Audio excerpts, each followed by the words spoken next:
lugupeetud sportlased, kostidele lipp ees ja teie, kallid külad, kohe nende järgi. Ja loomulikult aplaus ei katke, aplodeerivad nii publikum kui ka võistlejad ise. Täna on väga hea meil näha, et massid löövad. Ees siis sammub Kostivere, nende järel Panosmäe.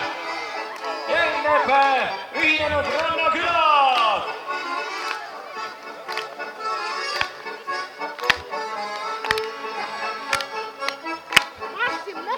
Ja vaikselt, kuid kindlalt sammuvad nad siia, mitte juurde siia lava ette. Hoidke aga lippu kõrgel. Hoidke võtmi, nagu oleks võidupüha.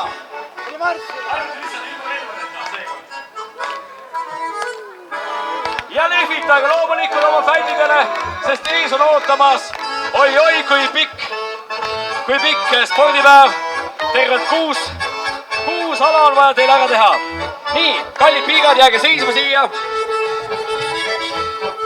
Me võime lausa võtta sellise veidikene kaarjase, mitte kaarjase, aga kaarja on üks seisukoha, et me näeksime kõik siia lava peale. Nii, kuidagi neiud vaja, jääge parem sinnapoole seisma, et vot nii, tubli tüdruk valges kleidis, oskab asju kõnnida.